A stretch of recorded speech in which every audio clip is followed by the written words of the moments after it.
Hola, en este video vamos a ver lo que vimos en la clase de ayer, en particular dentro del contexto del modelo de Real Business Cycle, cómo podemos interpretar las funciones impulso-respuesta frente a los shocks de TFP. Sí, entonces para ver lo que es una función impulso-respuesta, vayan al video anterior donde explicamos en más detalle lo que queremos ver exactamente. Y en este video en particular vamos a considerar shocks de TFP puramente transitorio, es decir, cambia, digamos, la ETF parte de su valor de estado estacionario, cambia un periodo y vuelve enseguida a su valor de estado estacionario. Y vamos a considerar el impacto sobre distintas variables agregadas e interpretar los mecanismos económicos que están detrás de esas respuestas. ¿Bien? Las funciones de impulso-respuesta que les voy a mostrar las saqué de un artículo de King y Revelo. Está en la bibliografía. Mírenlo, es un buen artículo para hacer más sobre ciclos reales. Para interpretar esas funciones de impulso-respuesta necesitaremos, diría, 4 conjuntos de conceptos. El primero tiene que ver con la teoría de la renta permanente, suavizamiento del consumo. Entonces, si han entendido bien esos conceptos, les va a ser muy útil para entender lo que pasa en el modelo. Hablaremos de la especificidad de la dinámica del capital, la diferencia entre un flujo y un stock, que nos permitirá entender la magnitud de los cambios en el stock de capital. Todo lo que tiene que ver con efecto sustitución y efecto ingreso sobre la oferta laboral nos va a ser útil. Y por fin, entender bien algunas propiedades de la función de producción también nos va a ser útil, en particular para entender la respuesta de los precios. Ok, entonces partamos. Acá tengo mis funciones impulso-respuesta. Arriba a la izquierda, como les comentaba, tenemos la productividad, ¿no? Entonces, como ven, tenemos un desvío que dura un solo periodo y un aumento en el 1% de la productividad. Y en el periodo 2, al tiro volvemos al valor de estado estacionario. ¿Okay? Ven que lo que hacen King y Revelo es que expresan todo en trimestres, por eso, después de que ocurra el shock, por eso aparece acá en el eje de los X la palabra quarter, que significa en inglés trimestre. ¿Ok? Ok, entonces tenemos este shock puramente transitorio en la productividad y queremos entender cómo esto afecta a distintas variables. ¿Okay? Vamos a partir por el consumo. El consumo, como ven, está ahí abajo a la izquierda. Su respuesta frente a este shock de productividad. ¿Okay? Para entender el consumo, todo lo que tiene que ver con teoría de la renta permanente y suavizamiento del consumo nos va a ser útil para entender lo que está pasando. Acuérdense de la teoría de Friedman, que nos decía que cuando tenemos un cambio en el ingreso permanente, típicamente la gente traslada este cambio a consumo y no cambia mucho su ahorro, incluso no lo cambian nada. ¿Ya? Mientras que cuando tenemos un cambio en ingreso transitorio, va a ahorrar todo y lo va a usar para poder financiar consumo futuro. ¿Okay? Entonces, el shock de productividad puramente transitorio se debe acercar más a lo que Friedman tenía en mente cuando hablaba de ingreso transitorio. Entonces, lo que deberemos anticipar es que frente a este cambio, la gente ahorre todo o casi todo y consuma solo una parte chica. Efectivamente, miren la gráfica que tenemos acá abajo del consumo. Miren la escala. Ven que en el periodo 1 el aumento del consumo es de 0,13%.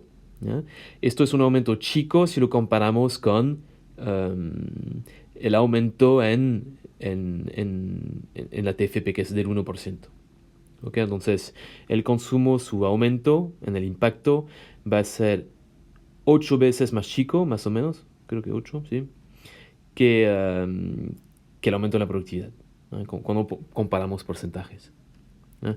Lo interesante, sin embargo, es que aunque la productividad cambie solo un periodo, ven que el aumento en el consumo, o más bien el hecho de que el consumo se va a poder ubicar por encima de la tendencia, esto va a persistir en el tiempo. Incluso miren el gráfico, 20 trimestres después de que haya ocurrido el shock, estamos todavía a un 0,04% por encima del valor de la tendencia. ¿Ya? Y esto, como se puede explicar, es que, bueno, por suavizamiento del consumo. Entonces, ¿qué está haciendo la gente? El shock le da más ingreso, ahorra gran parte de esos ingresos extra, y esto le va a permitir financiar un poco más de consumo durante cada uno de los periodos futuros. ¿Okay? Esto sería para explicar la respuesta del consumo. ¿Okay?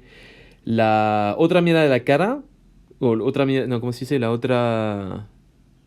otro lado de la moneda, bueno, ustedes sabrán mejor castellano que yo, es la inversión. La otra cara de la moneda, creo que es eso la expresión en castellano.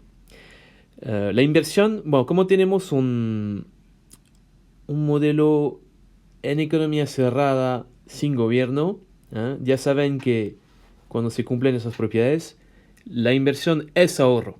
Y de hecho, la manera como uno escribe el modelo RBC es que el agente, si no consume, guarda su ingreso como capital y después este capital lo va a arrendar a las empresas, ¿no? Entonces, inversión y ahorro es casi la misma cosa en este modelo, es incluso la misma cosa, ¿ya? Efectivamente, la respuesta a la inversión, si uno la compara, si bien teníamos como una respuesta del consumo 8 veces más chica que la de la productividad, la respuesta a la inversión es 8 veces más alta. Ven que por un aumento en el 1% de la productividad, la inversión, que está abajo a la derecha en esta lámina, es 8 veces más alta. Entonces esto confirma que del aumento del ingreso que tiene la gente por el shock de productividad, gran parte lo va a ahorrar. Trata de un shock, un cambio en el ingreso transitorio. Ven que justo después, el periodo, a partir del segundo trimestre, la inversión se va a ubicar ligeramente por debajo de su valor de estado estacionario. ¿Qué está pasando acá? Bueno, justamente lo que ahorro en el primer periodo, cómo lo va a consumir de poco a poco, van a ser momentos durante los cuales el ahorro va a ser más chico que lo que suele ser porque está comiéndose la gente sus ahorros. ¿Okay? Entonces, poco a poco vamos a ir convergiendo al estado estacionario. Okay, esas son las dos caras de la moneda. Entonces, entendiendo bien suavizamiento del consumo, teoría de la renta permanente, uno puede entender bien la respuesta del consumo de la inversión. ¿Okay? Uno puede entender también la respuesta del capital, la que está arriba a la derecha. Pero hay algunas cosas, fijándose mejor en la dinámica del capital, hay algunas cosas que uno puede entender mejor. ¿Okay? En particular, si vuelvo para acá, si tuviese que recordarles la ley de modo del capital, entonces el capital en T más 1 es 1 menos delta el capital en T más la inversión. Habíamos visto que al log-linealizar esta ecuación, si expreso todo en desvíos con respecto al estado estacionario, uno puede mostrar que esta ecuación se escribe de la manera siguiente. ¿Okay? Para escribirla de esta manera, tienen que acordarse que I estrella, que es delta K estrella, donde las estrellas son valores de estado estacionario. Entonces, el delta que tenemos acá, que es efectivamente la inversión partido por el capital en el estado estacionario. Ok, entonces si escriben la dinámica de esta manera, ven que el capital de mañana va a depender en una proporción 1 menos delta del capital del periodo anterior y una proporción delta del capital anterior. ¿Ah? Primera cosa. Y la segunda cosa, ven que cualquier cambio en la inversión hoy no afecta al capital hoy, sino que afecta al capital mañana. ¿Okay? Sabiendo esas dos cosas, volvamos al gráfico del capital. Dos cosas sobre la respuesta al capital. Primero, ven que el cambio en el capital no ocurre en el periodo 1, sino que ocurre en el periodo 2. En el periodo 1, el capital sigue en 0.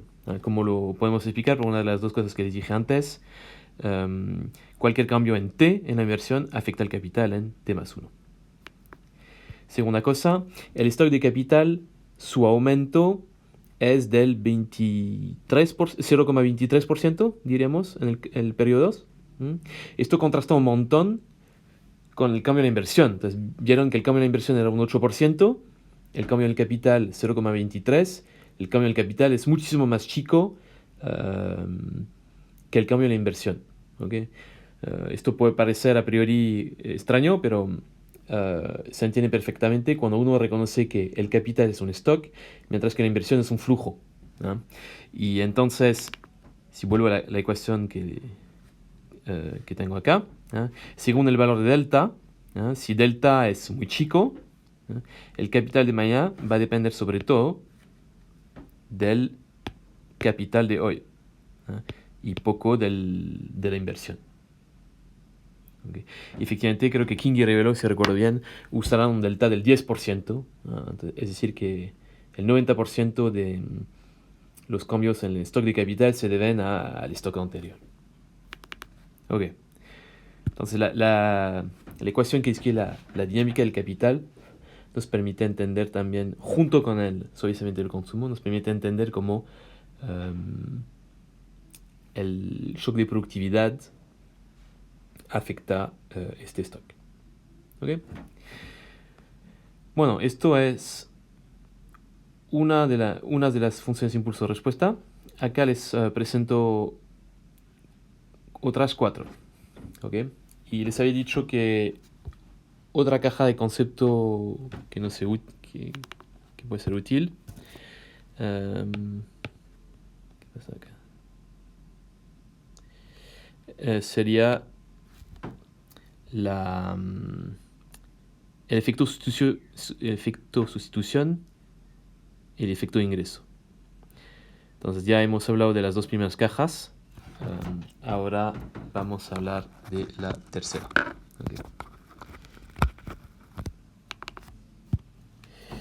Ok, y esta caja nos va a permitir entender la respuesta de la oferta laboral que está ahí arriba a la derecha. Okay. Fíjense la respuesta de la oferta laboral. Entonces, para un cambio en el 1% en la TFP, ven que el trabajo sube en un 1,5%. ¿Okay? Entonces, la respuesta en la oferta laboral es más fuerte que la respuesta en la TFP. Y si miramos los sueldos abajo a la izquierda, es incluso más fuerte que la respuesta en los sueldos. ¿Okay? Entonces, un 50% más fuerte que la respuesta en la TFP y 3 veces más fuerte que la respuesta en los sueldos. ¿Okay? Entonces, una respuesta extremadamente fuerte de la oferta laboral en el corto plazo. Por otro lado, a partir del periodo 2, ven que cae un montón de oferta laboral, incluso cae tanto que se ubica por debajo de su valor estacionario. ¿Okay? ¿Cómo podemos explicar esta dinámica?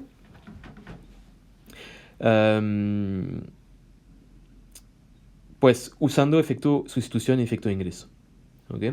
Resulta que los modelos en macro muchas veces se parametrizan tal que efecto sustitución y efecto ingreso en el estado estacionario se compensen. ¿Okay? Entonces esto explica por qué eventualmente el trabajo vuelve a su valor de estado estacionario. ¿Okay? Ahora, en el corto plazo, después del shock, vemos que domina la sustitución en el primer periodo, dado que sube el trabajo un 1,5%.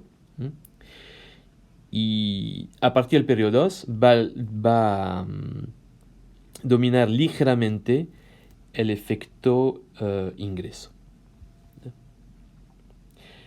Para entender bien por qué domina sustitución, por qué domina ingreso, para mí siempre es útil, o cuando domina uno o el otro, para mí siempre es útil reescribir la... déjenme usar el negro. Reescribir la condición intratemporal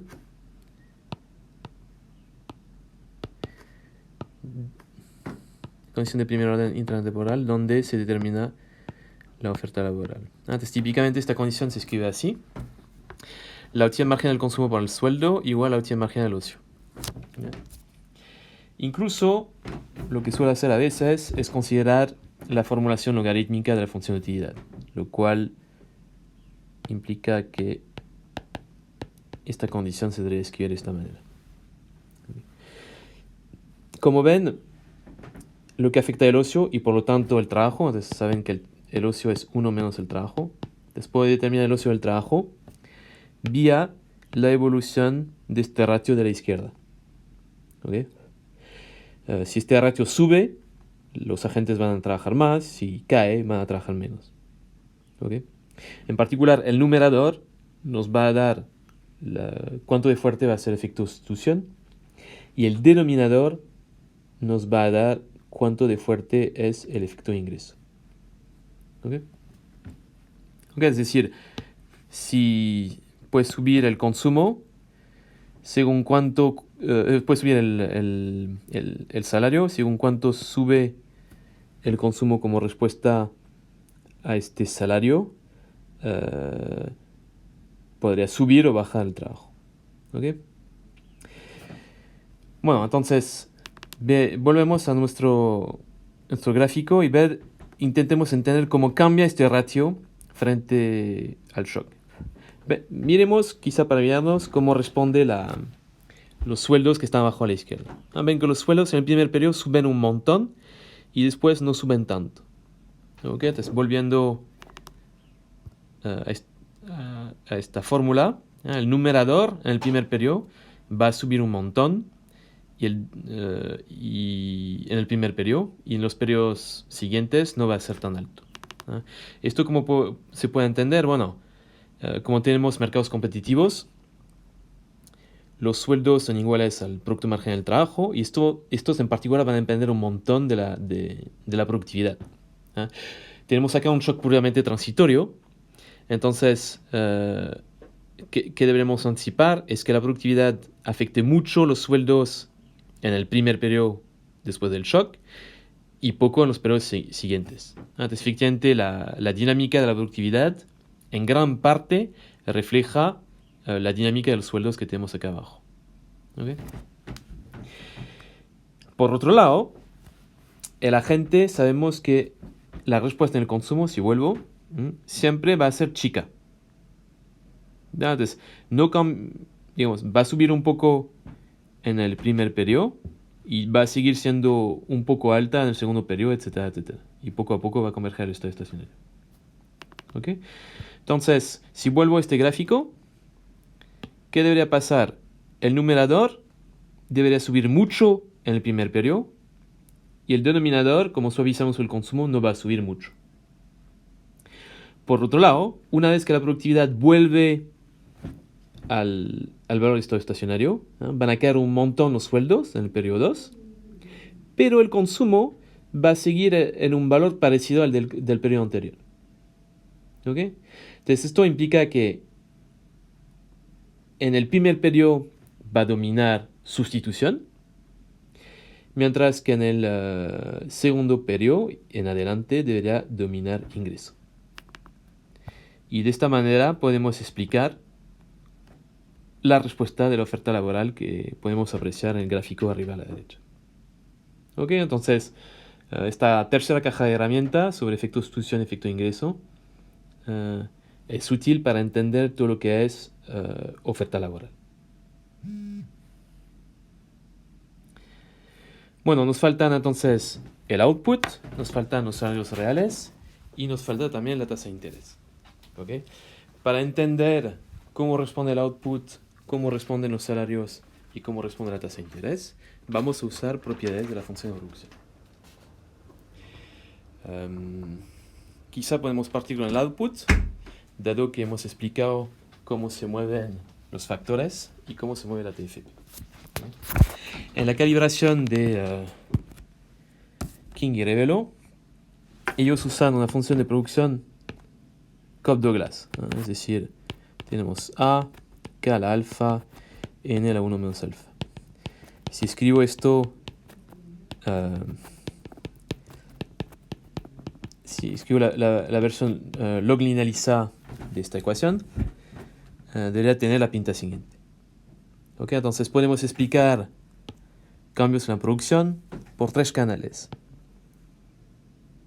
productividad, capital, trabajo.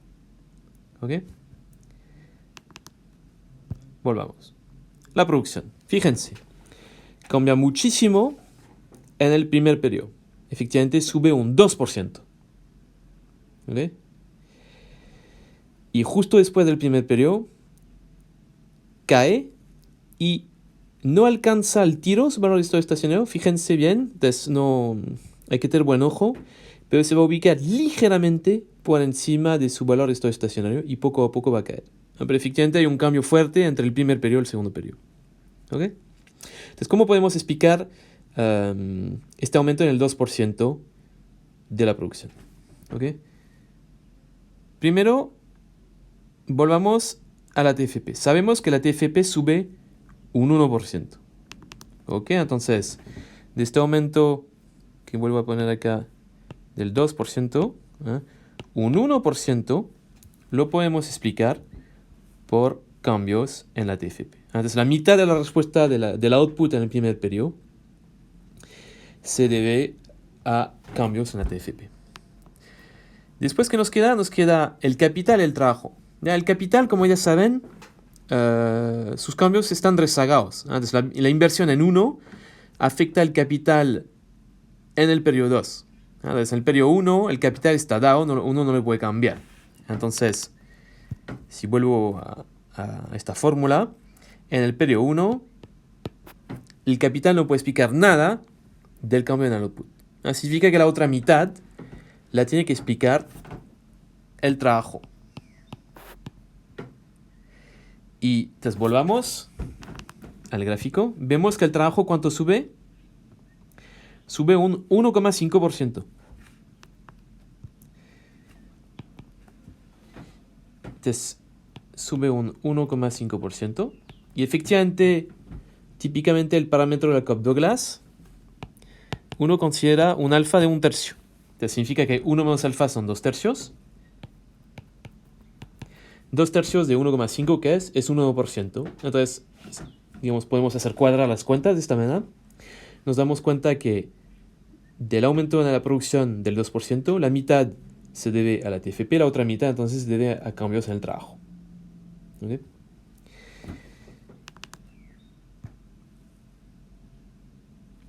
¿Cómo podemos explicar el nivel chico que alcanza el output justo después del periodo 1, a partir del periodo 2 en adelante? Sabemos que ya no puede ser TFP. Efectivamente, el gráfico arriba a la izquierda nos confirma que la TFP vuelve a su valor de estado estacionario. Pero esta vez sí acumulamos capital. El capital sube un 0,25% o 0,21, digamos. Mientras que el trabajo cae en un 0,1 tal vez, por ciento. ¿Okay? Entonces el cambio en la TFP, 0 se va a deber a... 0 se va a deber a... El cambio en la producción 0 se va a deber a TFP. El capital va a ser más o menos 0,7%. Y esto se va a ver compensado por un 0,8 capaz. Compensado por una caída en el trabajo que debe ser menor al 0,8%. Habría que ver cuánto exactamente. Pero debería ser muy cercano al 0,8%. Lo cual explicaría porque el output está ligeramente por encima de su valor de estado estacionario. Muy poquito nada más. Y lo poco de producción que alcanzamos entonces en este periodo se da el capital que hemos acumulado el periodo anterior. Y a medida que uno se va comiendo el capital, poco a poco vamos a converger de vuelta al estado estacionario. Esto fue el output. Bueno, de la misma manera, con propiedades de la función de producción, uno va a poder explicar los sueldos. Efectivamente, los sueldos, dado que tenemos una función de producción Cobb-Douglas, se deberían poder escribir de la manera siguiente. Si calculo el producto marginal, obtendría lo siguiente. Si expreso esto como desvío frente al estado estacionario, puedo escribir este cambio de esta manera. ¿Okay? Entonces, los sueldos los puedo explicar con cambios en la TFP, cambios en el capital. Entonces, como tenemos una función de producción acá con rendimientos de escala constantes, trabajo y capital son complementarios, es decir, que un aumento en el capital va a subir el producto marginal del trabajo, y esto va a beneficiar los sueldos de los agentes. Y por fin, el trabajo va a afectar los sueldos. Cualquier aumento en la oferta laboral va a acercar los sueldos. Típico efecto de oferta que se ve en primeros cursos de economía. Ok, entonces los sueldos, ¿qué vemos? Suben un 0,5%. ¿Ok? 1,5% suben los sueldos. Ups, déjame cambiar el color negro que va a ser un poco más atractivo. 0,5%. Dijimos en el impacto sube la TFP un 1%. ¿Ok? Entonces de este 0,5% podemos explicar, entre comillas, el doble que se debe a la TFP. El capital está dado en el muy corto plazo. Entonces no va a afectar los sueldos en el muy corto plazo. Y por fin, el trabajo va a tener un efecto negativo. En particular, que habíamos dicho, el trabajo sube un 1,5% y este alfa es 1/3. Entonces, el aumento en la oferta laboral va a ser deprimir los sueldos en menos 0,5%. Ok, entonces la TFP lo sube en 1% y esto se reduce a la mitad por el aumento en oferta. Entonces, de esta manera podemos explicar, volviendo a este gráfico, la respuesta en el muy corto plazo de los salarios. ¿Cómo podemos explicar el nivel de los salarios en el periodo 2 en adelante? De la misma manera, ven que los sueldos caen bastante y en lugar de estar un 0,5% por encima de su valor de estado estacionario, van a estar un 0,1%. ¿Ok? ¿Cómo podemos explicar este 0,1%? Voy a poner acá. Y voy a borrar todo esto. Up. Esta vez no puede ser TFP. Va a tener que ser capital y trabajo. El capital dijimos cuánto sube, más o menos 0,23%. Efectivamente es la respuesta que vemos acá, arriba a la derecha en este gráfico, a partir del segundo periodo. Sin embargo, el trabajo cae bastante en, no sé, 0,7% capaz. Pero como es una caída, el menos que tenemos acá se va a compensar con un más, 0,07%. Entonces vamos a tener como un 0,30%. Si agarro 1/3 de esto, voy a obtener un 10%. ¿Ok? Entonces, de los sueldos, puedo explicar, digamos, 3/4, diría, de su nivel por el capital que hemos acumulado, y 1/4 por la caída en la oferta laboral. Ya, volviendo a este gráfico, en el periodo 2, el nivel de salarios que sigue, el hecho de que los salarios en el periodo 2 se ubiquen por encima de su valor de estado estacionario, gran parte de esto lo puedo explicar por la acumulación de capital de los periodos anteriores. ¿Okay? El trabajo va a contribuir también a la cadena de la oferta, pero sobre todo se va a deber al capital que hemos acumulado. ¿Okay? Y como tenemos una función de producción con rendimientos a escala constantes, la complementariedad entre capital y trabajo es la que va a explicar por qué los sueldos siguen siendo altos. ¿No? Podemos intentar adivinar, o esto sugiere, digamos, que si tuviésemos una función de producción con sustitutabilidad entre capital y trabajo, capaz que la respuesta de los sueldos en el periodo 2 en adelante, en lugar de tener sueldos altos, tendríamos sueldos que estén por debajo de su valor de estado estacionario. ¿Ok? Entonces, de esta manera pueden explicar la respuesta en los sueldos gracias a funciones de la función de producción. Solo nos queda la tasa de interés. La tasa de interés también es un producto marginal, el del capital. Entonces, potencialmente podremos usar propiedades de la función de producción para explicar el cambio en la tasa de interés. Sin embargo, lo más conveniente, en lugar de usar esas propiedades, es usar simplemente suavizante del consumo. ¿Por qué? Porque si vuelvo acá, ven que para explicar cambios en el salario tuve que entender 3 componentes: TFP, capital, trabajo. ¿Okay? Si puedo usar suavizamiento del consumo, lo único que tengo que entender es cómo responde el consumo. No tengo que entender 3 variables. Entonces esto nos ahorra, digamos, bastante. Y entonces es la manera de cómo vamos a explicar la tasa de interés.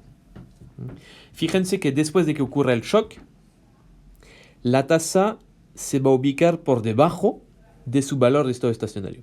Entonces, esos valores negativos nos dicen cuántos puntos está la tasa de interés por debajo del nivel que tendría el estado estacionario. ¿Cómo podemos explicar este cambio en la tasa de interés? Bueno, volvamos al consumo. Dijimos, el consumo sube y poco a poco va a converger hacia su valor de estado estacionario. Es lo que ven acá abajo a la izquierda en el gráfico. ¿Okay? Entonces la gente tiene esta plata extra que ahorra y que quiere consumir de poco a poco. Y como sabe que va a converger hacia el estado estacionario, está en una trayectoria en que consume un poco hoy, pero sabe que mañana va a consumir un poco menos, pasó mañana incluso menos, etcétera, etcétera. Antes, otra manera de decir lo que acabo de decir es que está en una trayectoria decreciente del consumo. ¿Okay? Entonces sabe que el cambio es transitorio, la plata solo va a durar pocos periodos. Dicho esto, ¿cómo suaviza el consumo? ¿Qué le gustaría hacer a la gente? Él preferiría tener una trayectoria perfectamente plana. En lugar de consumir menos mañana y más hoy, le gustaría quizá rebajar un poco el consumo de hoy y consumir un poco más mañana. Va a decir que las fuerzas económicas van a ser tal que él debería tener incentivos hoy en ahorrar más para poder consumir más mañana. ¿Okay? Sin embargo, digamos que los mercados el precio se va a ajustar frente a este cambio en la oferta de capital. Y como ya saben, un aumento en la oferta de capital que implica una caída en el precio. Y por eso uno puede explicar la caída en la tasa de interés. Y si vuelvo hacia el gráfico del capital, arriba a la derecha, el capital, como va a seguir estando por encima de su valor de estado estacionario durante varios periodos, esta oferta de capital alta extraordinaria, se la puede llamar así, es la que nos va a explicar por qué la tasa de interés, en el gráfico abajo a la derecha, va a estar por debajo de su valor de estado estacionario durante mucho tiempo y poco a poco converger a ello. Y convergerá una vez que consumo y capital habrán convergido a su valor de estado estacionario. Bueno, entonces, estos fueron los mecanismos, los canales que podemos usar para entender todas esas respuestas frente a un shock transitorio en la TFP. ¿Okay? Esta manera de razonar la pueden aplicar para shocks permanentes también. ¿Okay? Y muchos de los razonamientos van a ser al revés. Entonces, por ejemplo, el cambio en el consumo frente a un shock permanente debería ser mucho más fuerte. El cambio en la inversión debe ser más bajo. ¿Okay? Y cosas parecidas van a pasar con la oferta laboral, etcétera, etcétera. Entonces, les dejo mirar el artículo de King y Revelo. Verán ahí, están en apéndice las funciones impulso de respuesta, y si aplican el mismo razonamiento que he tenido en este video considerando un shock permanente, deberían entender perfectamente la respuesta de la economía frente a este tipo de shock. ¿Okay? Cualquier duda, no duden en venir a verme, estamos acá para ayudarles.